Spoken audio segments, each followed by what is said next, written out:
We started with the Karlbach thing, then you said you have a Chassan and Kala coming, and now we just found out in the written mention it's Israel's yard site. Okay.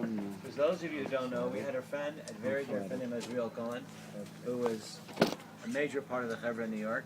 Israel lived in Thailand, and Israel came from Toronto, Canada, and Israel literally was trying to connect everybody in the world together. He was everybody's friend, and he traveled the world. He came to Eretz Yisrael, he tried to make peace. Remember in Eretz Yisrael? You should know the Havamina, the idea, the thought of it is unbelievable. He's going to make peace with the Arabs and the Jews, but he tried for years, and he lived it. And he was in Thailand, and Nebuch, he passed away suddenly, was it 3 years ago? 2 or 3 years ago? I think it was 3 years, no? 3 years, right? 3. So I want to say L'chaim to Israel, but I want to say over a quick Torah from Shlomo, which really is a little bit, it's an Israel type of thing. So, because Israel would connect with us. Oh, the last thing I heard from Israel, he called me from Thailand to tell me, have you gotten into Nakuda Tova or Rav Nachman? Do you know what this Nakuda Tova is? That everybody has a little, find a good thing and build it up, start from there. All right, that's what he told me. And then he passed away a few years later. So, Shlomo says like this. He says that if you look at the world is very big. And there's millions of people in this world that have not found their place in this world. He says, the Torah says, Vayhi b'sukkah shalem, and the end of days, the whole world will be in one sukkah. How is it possible the whole world is going to be in one little sukkah? And yet today, the whole world will be in a little sukkah in Yerushalayim, and today, there's a big universe, and there's not room for everybody. The migrants are all over Europe, and there's no place for them. So Shlomo says like this. He says, apparently, we didn't have a secret, an ability to make room for everybody. Apparently, there'll be a sukkah in Yerushalayim one day. And the Gemara, the sukkah's taste with Shiv Hashem, and the Gemara says is singular, not plural. It's missing a vav. The whole world will be in one sukkah. So Shlomo says, apparently we have an ability that everyone can fit into one sukkah. How does that work? So he says like this. Everything around the Yom Noraim revolves around water. It's very simple. Rosh Hashanah Yom Kippur is a mitzvah to go to the mikveh. The avodah of the Kohen Gadol on Yom Kippur, Chamesh Tevilos Asar Kedushin. The high priest on Yom Kippur will go into the mikveh 5 times. And he would wash his hand 10 times from the holy kior in the mikdash. Torah says God sprinkles water. V'zaraki aleichem mayim torim. Everything's with water. The Mishnah says mikveh Yisrael Hashem. God is like a mikveh. The Mishnah that describes what goes on in Kippur, God's like a mikveh, just like a mikveh purifies everyone, God purifies everyone. Everything about water. And then you get to Sukkot, you have Nisach HaMayim, all the offerings in the temple were water, Shafta Mayim B'Sason, right? You have Arba Minim is all water. So what's going on with water? So it says Reb Shlomo like this. It's a pure Reb Shlomo thing. He says water makes everything grow. He says everyone knows this. But how does that work? So here's Reb Shlomo's Torah. He says water, Mayim is Lashon Rabin, it's plural. You never have water singular. There's no such thing. If you can't say a single drop of water. Why is that? Says Reb Shlomo, it's very simple.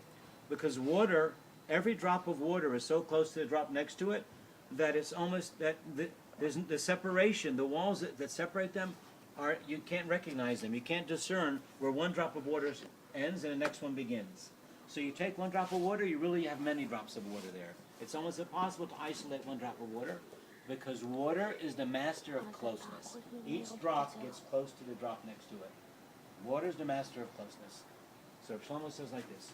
You put a seed in the ground, you have the amazing sun in Eretz Yisrael, you plant it, it will not grow, a seed will not grow b'chal. You have to have water. What happens? Let's say there's a big rain. Mazel tov. Nothing happens. But one drop of water goes all the way down into the ground where the seed is, and if the drop of water gets between the seed and the earth, something can happen. Why is that? So Shlomo says the water, remember we just said, water is the master of closeness. Water is the one who we learn all closeness from. So water hugs the earth. It's right between the earth and the sea. It says, my dear friend, Mr. Earth, I'm your very good friend. I'm water. I'm everybody's friend. I get close to everybody. Could you do me a favor? Could you share your nutrients with me, everything that you have in the ground? Earth says, you're my close friend, of course. The drop of water then turns to a seed and says, my dear friend, I'm so close to you because I'm hugging you. You see, I'm your friend. I'm everyone's friend. Would you be interested in me sharing all the nutrients I just got from the earth? Can I share them with you? And all of a sudden the seed grows up to be the biggest tree in the whole world. Says Reb Shlomo, all growth in the world is rooted in closeness.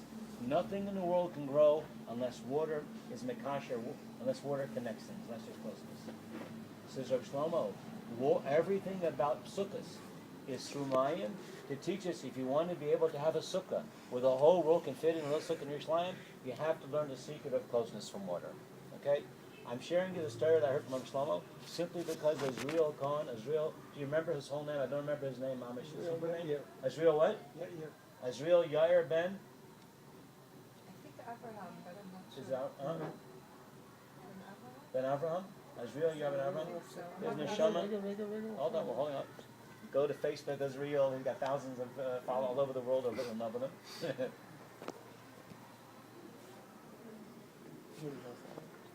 Azriel Yair Ben Avraham David. And Avraham David. Hakolim. The Neshama should have an aliyah.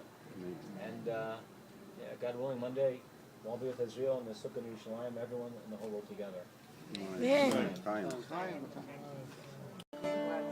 This was all about Shlomo, the covered Joey.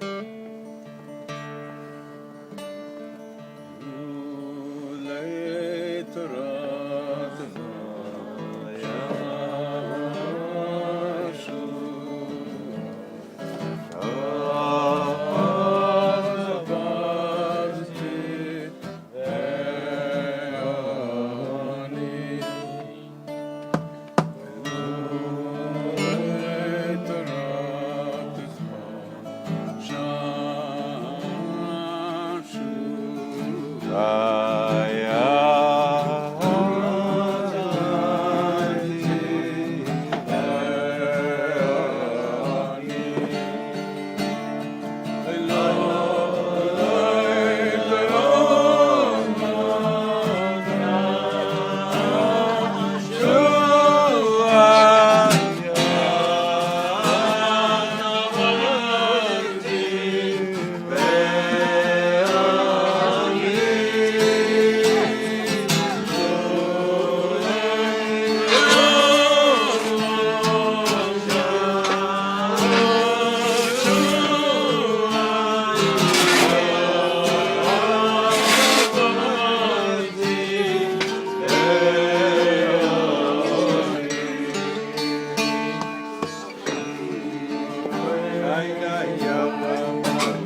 It's like what they call like the Savion of Haifa. And after the and it was supposed to be, you know, Shlomo songs, Lichus. This man comes up to me afterwards and he tells me, "Korim li Moshe." It's like a Shlomo story. "Korim li Moshe." אני הכרתי את קלבך, אני רוצה שתדע, אני הכרתי את קלבך. כך הוא אמר. And then he starts to tell me that in 1972, he says to me, you probably don't know, but the young people in Moscow, they only got together once a year. Simchas Torah. And they got together in the park across the street from the shul. Which I know, I had been there already before. And he says to me, we used to be together, a couple of hundred young people, and all of a sudden, this man, do you know this story? You know, you can't know the story. No? This guy shows up, he says, a man shows up, a Jewish-looking guy with a beard and a yarmulke, and he starts saying hello to everybody, and nobody knows who he is. Getting a little scared. Who is it? All of a sudden he starts to sing. We recognize the song. He starts singing, you know, Bahare Nino, he starts singing. And everybody starts singing. He says, before I know it, nobody understands how it happened. We're walking in the streets of Moscow, singing Nigunim with this man. We don't know who it is, but he's leading us through the streets of Moscow. And the next thing we know, we're standing at the Kremlin. Wow. And all of a sudden, we're being confronted by about 50 soldiers. Yeah. And everybody realized, wow, what are we going to do? He says, and I want you to know what it means for a Jew to believe so strongly that he doesn't have to think for 1 second. This man walked up to the first soldier he could walk up to, And hugged him. put his hands on his cheeks, kissed him on his forehead, Wow. and the whole thing was over. Wow. The, Wow. the PSs that I know from Shlomo, they kicked him out that night. They put him on the first plane. Who, the cops? The government. Really? Yeah, that night they kicked these. I was There in. was found him another and time they- he was wow. there, I think it's a different story, where they were on, they knew that they gathered every Simchas Torah in front of the shul, in this plaza or this park or whatever it was. And they were prepared for this. They had soldiers on all the rooftops surrounding it. And to intimidate them, they're actually pointing their weapons Sniper. at them. Right. Wow. And Shlomo is there and waving back to them. And they finally wave back to him. Shlomo told me that story, and he said, I blew them kisses. Yeah. Wow. Anyway, so that's Why the did story he I go heard like 2 years Can ago. I tell you now a story Shlomo told me about police threatening him? He said that he was, with Chevra, I think it was the House of Love and Prayer. It was definitely over there, in the West Coast. And he decided to make a Kiddush Levana. He decided to do it in, I guess, Golden Gate Park. And you may know the story. But he told me this in detail, some crazy stuff.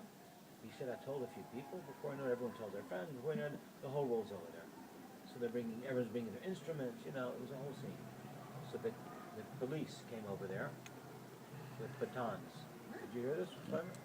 I've With been at batons. some of them. Maybe you were there. That one I wasn't at, They I were don't think. with but batons. Say some other similar And stories. Shlomo said, you should know, I gotta be honest with you, I gotta tell you the truth. Our chevra, you gotta be very careful, because it's so easy to make one mistake. If they got the batons with the hippola, it could be A disaster. a disaster. It was mamish about that. So I ran over to the guy, I said, give me the microphone quickly. Here's some of those. And I said, I want to first of all thank the city of San Francisco, whatever it was, for bringing the most amazing policemen here to protect us. Wow. Because the policemen of San Francisco are dedicated day and night looking out for the welfare of everyone in the city. I want you to know something when Shlomo says like this. You know, everybody works during the day, but at night you take off, you know, and you sleep on the job. But you guys do such a good job whatever they're paying you, they're not paying you enough. They should double mamish what they're paying you. And then he said, I told them that we love you so much for the work that you do. And Shlomo said, I went on for a little bit, and I told him that in the end, I want to make a line. I want to be able to kiss every human being. Oh, excuse me. And he said, I want to ask if possible, all the police, would it be possible to put down the batons? Because we mamish, we love you, we just want to be friends with you. And in the end, he said, I want to ask everybody to make a line. I want to kiss every human being here, and I invite the policemen of San Francisco. What an honor to be able to greet every one of you. And Shlomo said, every one of them lined up in a line over there. Some of them, they put the batons on there because they couldn't, it was a whole thing, you were allowed to go down. And I hugged every person, but here's the punchline. He says to me, when I got back, I put ice on my face. So what'd you say, Rudy? When I got back, I put ice on my face. I said, I don't understand why would you put ice on your face?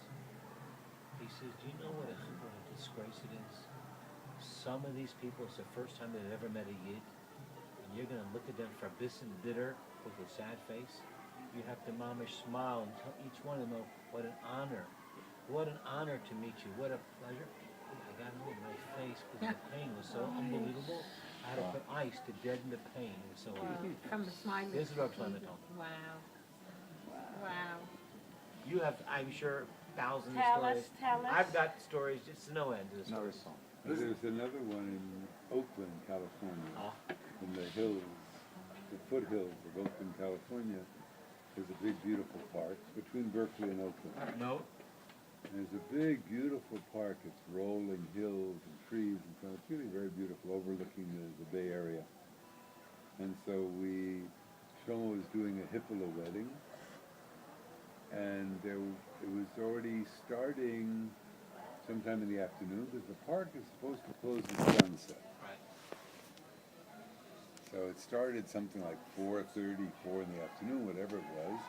But sunset was coming at about 6, and we're just getting warmed up, it's just going. And the police arrived, Police are coming. They're going to solve A everything. few cars pull up, the park is closed, you're not supposed to be there after Yeah. sunset. So Shlomo was busy preparing, doing the wedding and so on. A few of us have been well trained by Shlomo in a sense. We know what we're supposed to do. We turn around and go to greet these policemen and start embracing them. Right. And they joined. They join. And they joined, and it went on till 10 at night or so. For another 4 hours or so. With them, protecting us instead of chasing us Such a away. good psychologist. Yeah. Okay, so I'll tell you another story that I only heard yesterday. Yesterday. What was yesterday? Yesterday was Yom Revi'i Tell of the Frida close the the Chag. Yeah, Frida, you're missing stories here. You're missing crazy stories Not in the stories of kitchen. Shlomo. There's no Stories action about in the Shlomo. kitchen. So go on. So yesterday I was sitting with Sit. Seth Mandel in the Yep. morning. And I have a scoop, I learn with him every Wednesday morning. And usually, I like to tell him stories. He goes, come on, let's learn. Get together to learn. So he says, I have to tell you a story. So Frida comes in. He says, Move over, honey. I was on a subway in New York with 3 kids. It must have been 1986. We went back to New York for So some... Seth is telling me. Seth's telling me. He says, I'm from Connecticut. I lived in Maryland, but I know about the subway. I'm sitting in the subway, and all of a sudden this dude walks up to me. He says, Rob, I want to talk to you. I said, I can't stop. He says, Rabbi, if there's anything I could do for you, anything in the world, I would like to do. He says, because that rabbi used to come every time he was in town, in the middle of the night, and bring us food. If that rabbi did that for us, I want to do anything for any rabbi that I meet. I was with Shlomo on a Who told Friday night. Seth that? Who was the person who told him? Seth told me that. That some Seth guy told came you. over. Some Came dude, up to him. Some dude on the subway. Oh, he Could have thought. been the guy from the Hesped. Could have been the guy who was. Oh, right, because the The guy who came to the Hesped and said, and right there was the somebody homeless said- guys Yeah, yeah, from yeah. the. He used to bring him food. he used to come. He told Seth And Nachman told me that guy said that at the Hesped, when Nachman asked him, like, in Where- the suite, like, what Right, are you right, doing here? right. And he said, They were the guys that lived under like Riverside Drive, like Exactly. homeless, Schwarz, you know, blacks. if Shlomo was in New York on Thursday night at 2 o'clock, that's where he was. Josie, can You you can come go down? Thank you. On Broadway too, like, walking him. Chaim Look at it this way, L'chaim. they knew him. They knew it. Yeah. Rabbi used to give They this. stopped too. You turned them down, they used to give you grief. But you know, forever. Seth just The rabbi tells is me happy. this, it's amazing. It's chocolate. It's one thing for a guy to come to a funeral, it's another thing to Rabbi, I stop want a a Jew on tiny the bit. Rabbi, I subway. want a tiny bit. Somebody had a Rabbi used to story give about a them. car What? breaking down Yeah, on that's a story. the FDR Drive. Like, Someone's this car or is some something. black people came over and, No, they pulled off the FDR. Oh. into Harlem Into Harlem, yeah. late at night. and they saw a picture of him in the wallet And then what? They saw his pictures of and they knew that it was Rav Shlomo and that he had done whatever he does, and they helped the guy and they got him home. No, about a week after Shlomo's mitzvah, Give her a rucola and sweeter. And gave him back as well. and I'm not sick. I got the hood up, and some Schwarzer comes up, some black guy comes up, and says, here's what you have to do, and he fixes it for me. So I try to give him a few dollars. He says, no, man, I'm doing this for your rabbi. Where was For this? your rabbi, where was this? Really? Do you know the story? There was a guy, two guys run into Reb Shlomo. The story comes from one of them. And the other guy was a super fun guy. And, you know, he's making fun of Reb Shlomo. So he goes over to him. It was the middle of the summer, very hot. So he says, Shlomo, I know you're a big tzaddik, you know, it's very hot out there. I want to ask you for a bracha that for Shmiras Yanayim, I should not see anything, any woman dressed in modesty. Now, I know you're a big holy man. I mean, you would never be involved in anything like this. I mean, because you're separate from everybody, this and that. And I know this is not a problem for you, but it's a problem for. So could you? Oh no, he's making fun of Shlomo a little bit. Give me a blessing for. I should only see the right thing. Shlomo says, I thank you very much for coming over to me, because you're right. It's extremely important that someone knows what Shmiras Yanayim about seeing the right things. And I want to give you a special bracha for you. The bracha I give you for Shmiras Yanayim is that when you meet people, you should only see the good in people. That's Shmiras Yanayim. Is that great? That's beautiful. That's what it is.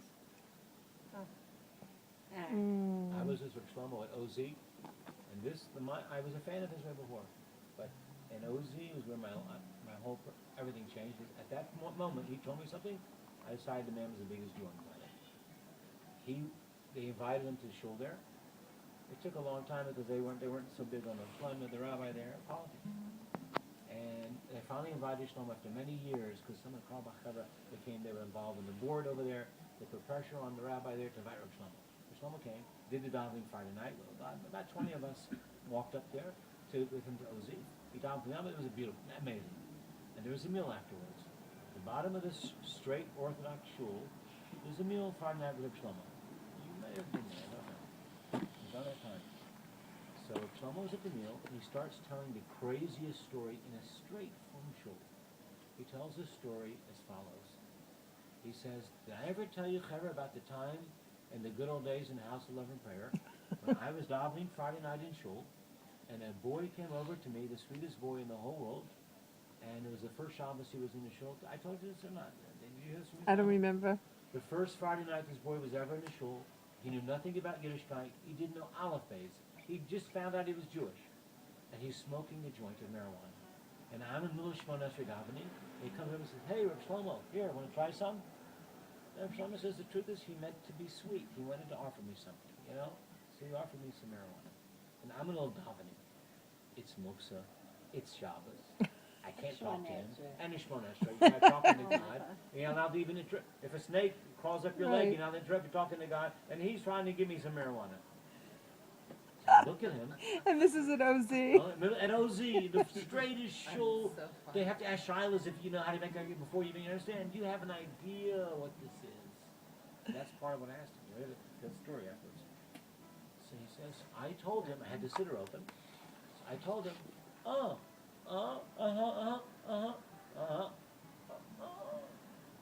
put it down in the, oh wait, it's in my siddur. He walked away. I finished davening Shemona Esrei. I held it for a minute or two. I waited for it to go out. After it went out, you're not allowed to put out a cigarette in Shabbos. I closed it and I put it up on the shelf with this farm. Oh my God. This is all Rish Shlomo saying, Rosie. It's all part of it. This is all word for Rish Shlomo saying. So then he says the following line. He says, can you imagine, Chevra, what would be the next day when someone came to the open up and the rayach of the Torahs of the temple of the Hayab Samim. Can you imagine this fragrance of Gan Eden, what went on over there when you open the siddur?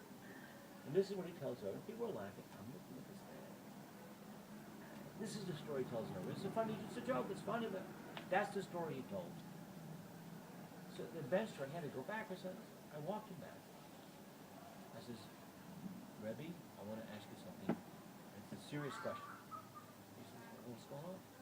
I said, I got to tell you the truth. I know who you are.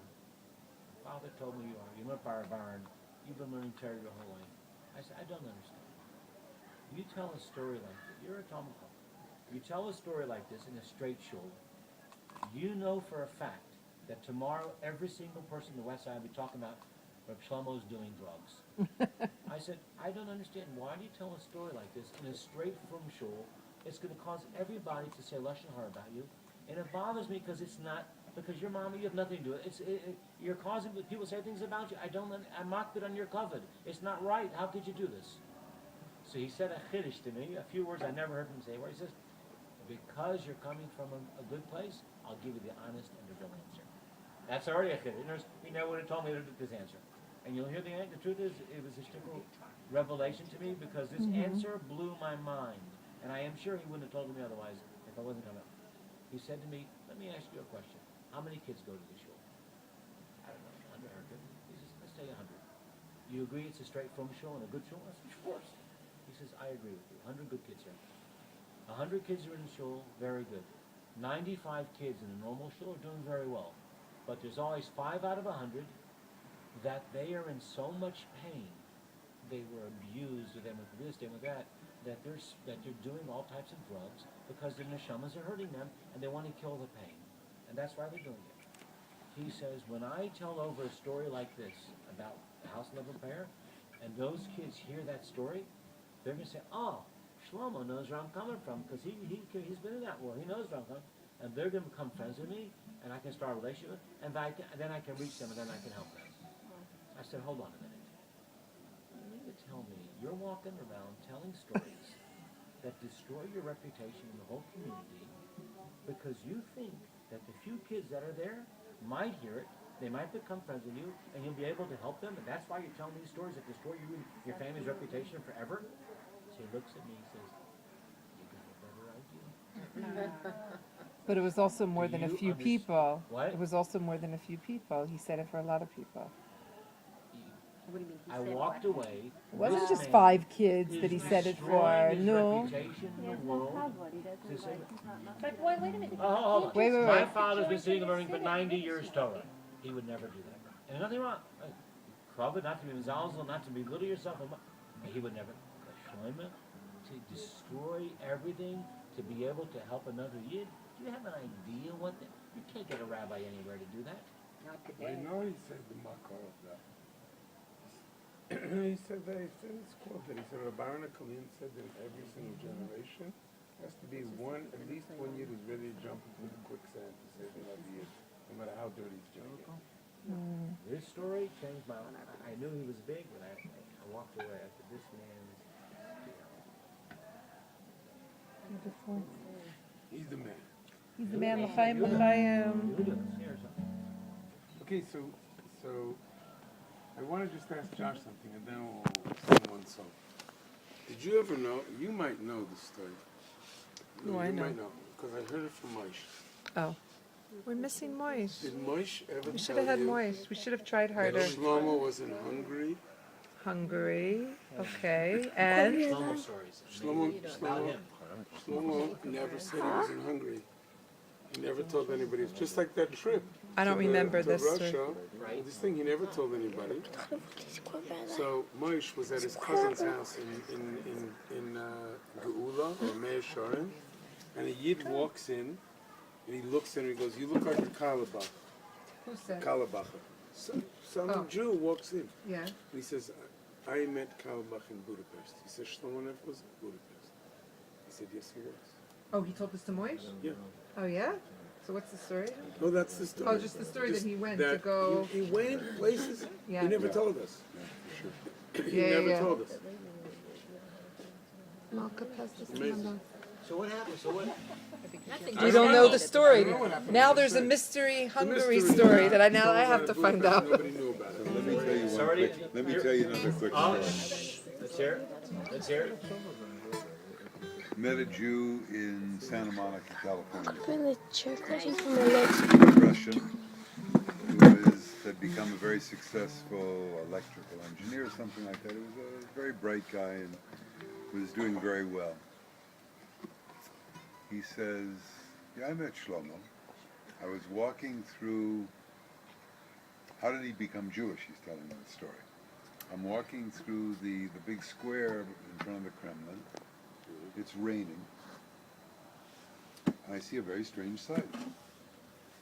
I see somebody standing in the middle of the square. It's raining. And he's standing there. Looks Jewish. He's wearing, he's got, I think he said he had a guitar with him. And he's singing. So I go over to see what's going on. He had nothing to do with Yiddishkeit. He was raised in a very, as they were all raised, secular and so on. This was amazing. He got so turned on this Mesirat Nefesh and the beautiful music and so on. He, from there, went seeking out and found people who were passing around Shlomo tapes and so on.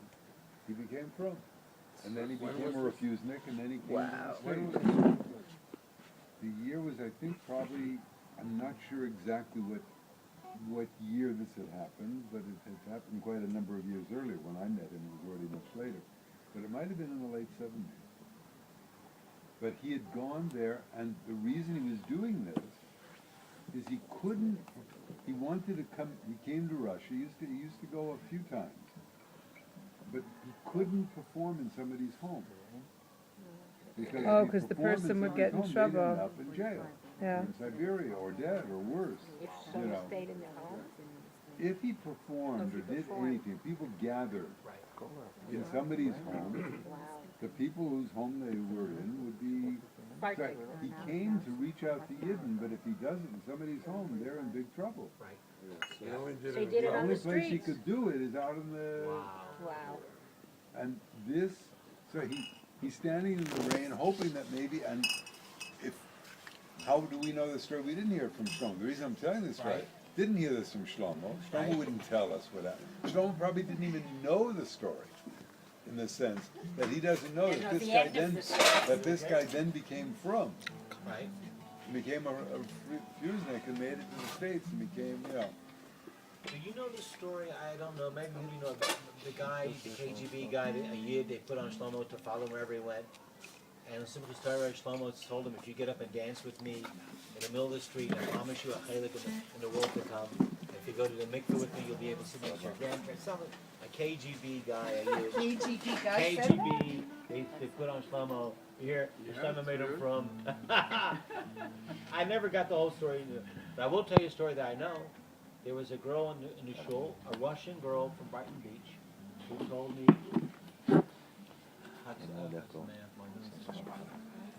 Wait 1 second, I just want to teach you one niggin. Do the nigga, do your nigga. let's do the nigga. One Just nigga. finish. Finish your I story. know, they gotta go. Do the nigga. I want to hold him up. This niggin was probably, my son-in-law sent it to me last November. He had a little bite off of some cassette. Yeah, that's here. From Shlomo? From Shlomo, singing one time in his life. I think a couple people now already recorded it. It's an unbelievable niggin.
got it from a Shlomo tape. Last November, my son-in-law just said, "You got to hear this. Nobody knows it." Now a lot of people know it. Wow. This is Shlomo Niggin, I'm saying. Shlomo singing it. Shlomo He said, "Shlomo singing it." This is Yeah. showing, it was worth coming 10,000 miles to